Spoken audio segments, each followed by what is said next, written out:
Good evening po mga katupa. JR here, the shifting gear, and welcome to my channel.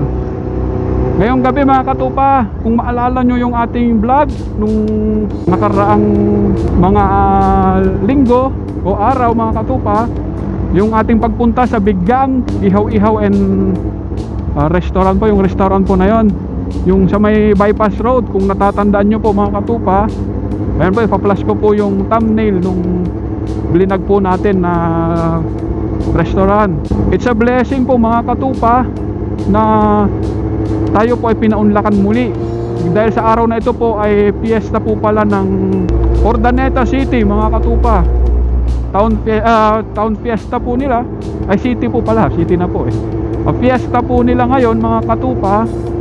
At ako'y nagagalak sa management po ng Bigang restaurant po, yung Ihaw-Ihaw and Fast Food, na tayo po ay kanilang inanyayahan para mag-dinner po doon. At ang nakakatuwa mga katupa, napakabuti po talaga ni Lord. Sagot po nila yung kakainin po natin ngayon mga katupa. Sa management po ng Bigang, maraming salamat pong muli sa inyo sa pag-invite po ninyo sa amin. At kami pinaunlakan po ninyo, bagamat baguhang vlogger lang po ako, baguhang vlogger lang pong inyo pong lingkod. Na-appreciate po nila mga katupa yung ating vlog, yung ating pagre-review. Kaya salamat po sa management ng Bigang, at nilibre nyo po kami ngayon.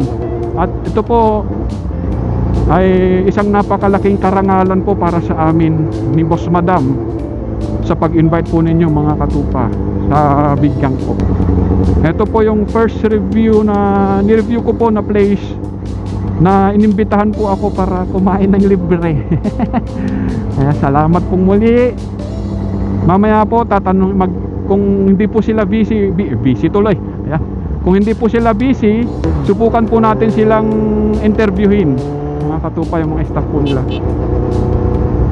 Naalala ko lang po nung mga taon ding nung nakaraang taon, mga ganitong buwan, i-share ko lang po sa inyo, may mga tao po noon na gustong mag-down sa amin ng aking asawa. Pero alam nyo po, may isa po kasi tayong masugid na subscriber na gumawa po ng GC, ng fans club po nila para sa shifting gear po. Pero mayroon pong kumontra. Hindi po matatanggal talaga yan mga katupa.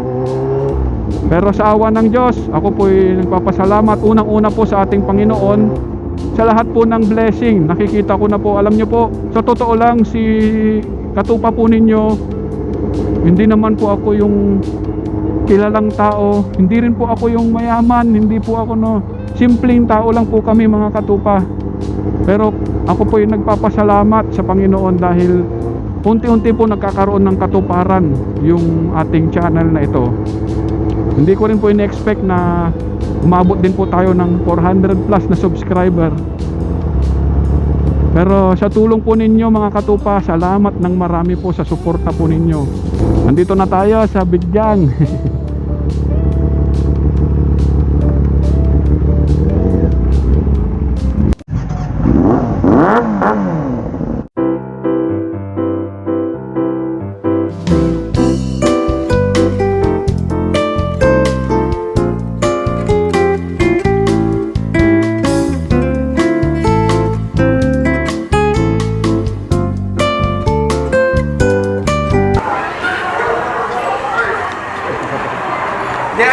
Apo. Ito po yung pumayari. Ay, hello sir. Thank you sir sa ano. Mane Alunin po. Thank you rin ha. Thank you. Saka si Mrs. po niya. Thank you rin. Mag-enjoy kayo sa food namin. Apo, salamat po. Late kasi kayo dumating eh. Di ba? Nung last time Apo, sa opo. vlog. Ngayon kaya sinabi ko agahan para you can enjoy the place. Thank you sir. Thank you. Sige, Na-appreciate thank you nyo kami kahit baguhang vlogger pa lang po. Ganyan talaga. Opo. Pag nag-uumpisa, alam mo, dadaan tayo sa mga ganyan. Opo. Tagaan lang yan. Opo.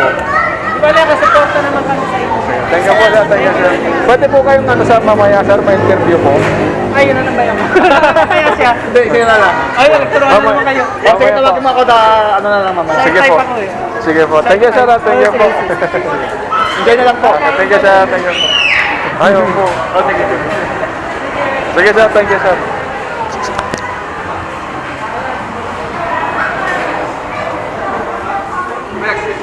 kailangan tawag ka mahiya magtawag Sige, sir. Sige, sir. Thank you, Hindi sir. ka mahiya ka, hindi mo na kami tawagin. Tawagin mo. Ito pa lang, sir. Busog na kami. Anything na, kunwari, may kulang, kunwari, ice, sige. kunwari, ice, gano'n. Something na kailangan mo lang. Na, Sige, sir. Thank you. mo lang ako ha. Sige, sir. Dito malakad-lakad lang. Kahit sino sa amin. Sige, sir. Thank you, sir. Thank you, sir.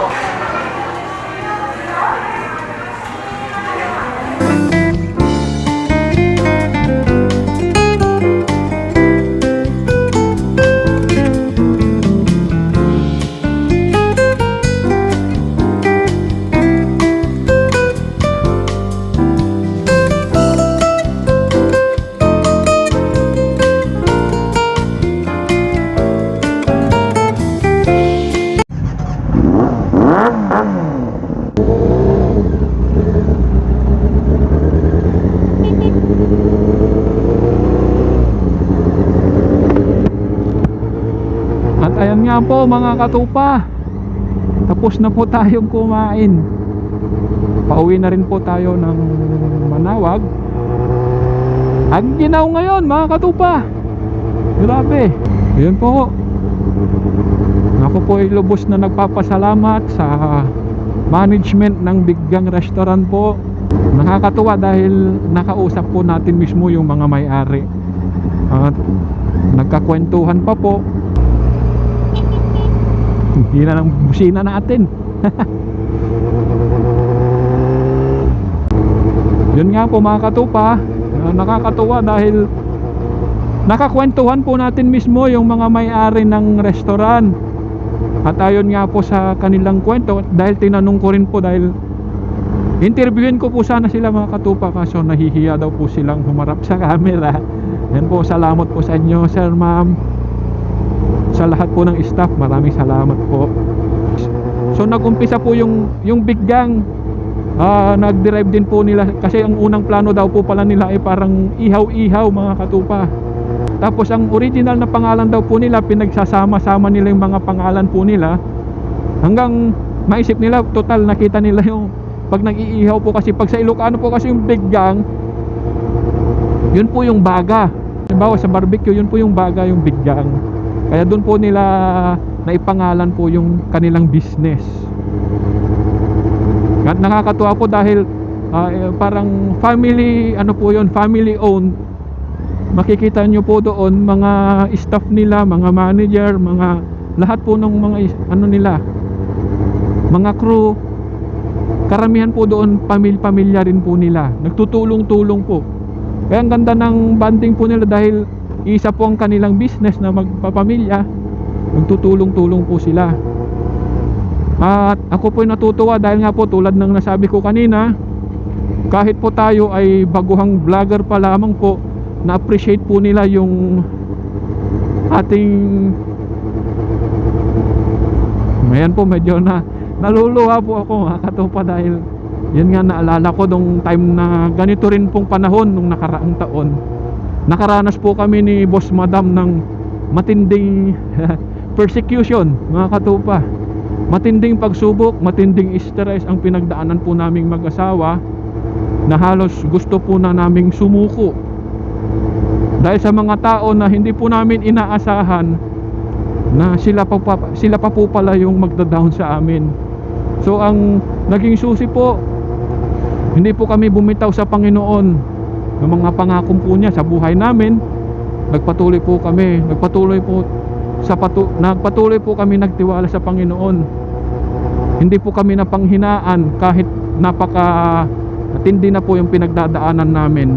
Kumapit lang po kami. Kaya advice ko po sa inyo mga katupa, may pinagdadaanan man po tayo, kapit lang po tayo sa Panginoon. Alam ko po hindi po tayo pababayaan. Kagaya po ngayon mga katupa, sunod-sunod po yung mga blessing na dumarating sa buhay po namin mag-asawa.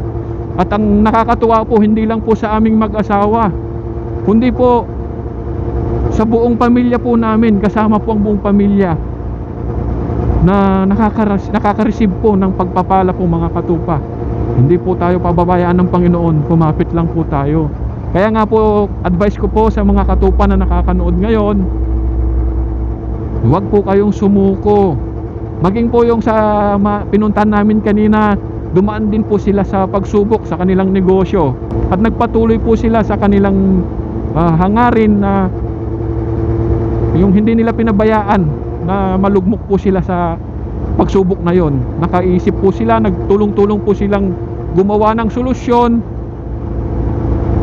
para maiput up po yung negosyong yon. At sa kabutihan ng Panginoon, yan po na put up po nila yung negosyo na yon, at unti-unti na rin pong nakikilala yung kanilang restaurant, mga katupa. Ganon din po sa mga katupa po dyan na alam ko may mga pinagdadaanan din po. Huwag po kayo sumuko. Unang-una po, kumapit po tayo sa Panginoon. Manalangin po tayo parate. Hindi po masama, mga katupa, maging lalaki man po o babae, hindi po masama na iyak nyo po sa Panginoon yung mga pagsubok na dumadaan po sa inyo. At asahan nyo po, ipagkakalob ng Panginoon lahat po ng mga blessing. Minsan higit pa po sa inaasahan po natin, mga katupa. Kaya yun po, magpatuloy lang po tayo sa mga katupa po dyan na nanonood, na nabibigatan, may pagsubok, may problema. Huwag po kayong sumuko. Kapit lang sa Panginoon. Magpapadala po siya ng mga tao na tutulong po sa inyo, mga katupa. Kaya yun po, tulad na nakwento ko kanina, may pagsubok man kami nung nagdaang taon. Ngayon naman po, sunod-sunod po yung mga blessing na hindi po namin ini-expect na pinagkakaloob ng Diyos sa buhay po naming mag-asawa at kasama po ng aming pamilya. Yun, salamat po muli sa bigyang. Nabusog po kami. Nabusog kami sobra. Hindi nga po namin naubos yung pagkain na sinerve po sa amin. Yan, bit-bit pa po ni Boss Madam yung sili. Yung silipin. Nakabalot pa po. May plastic bag pa po, may supot. May take out. Pina-take out pa po yung hindi namin naubos na pagkain. So tulad ng nasabi ko po, ini-invite ko po kayo na pag madaan po kayo ng Ordaneta, babiyahe po kayo at dadaan kayo ng bypass road, itry nyo po ang pagkain po nila sa Bigyang. Sa totoo lang po, mura lang po yung pagkain doon. Ang sabi nga ni Bossing kanina, yung mga pansit nila, lomi nila, 99 pesos lang po yata ang pagkakaalam ko po doon. Tapos yung pagkain, panalong-panalo po ang lasa, mga katupa. Kaya nga po binabalak namin pag uwi ng mga magulang ko, balak po namin silang yayain po sa Bigyang para kumain po. At matikman din po nila yung luto po nila doon. Maging sa aking mga in-laws. Dito ko na po tatapusin ang ating vlog, mga katupa. Salamat sa patuloy na pagsuporta po ninyo sa ating channel. Ayun po, magsha-shoutout po ako. Shoutout po kay Aaron TV. Yan, solid yan na katupa natin. Kasama po namin yan sa squad. Salamat sa iyo, bro, shoutout. Mag-subscribe po kayo sa kanyang channel, mga katupa. At kay Gray PC TV. At hindi ko alam ano po pala yan, si Gray PC po yata yung Gray PC TV.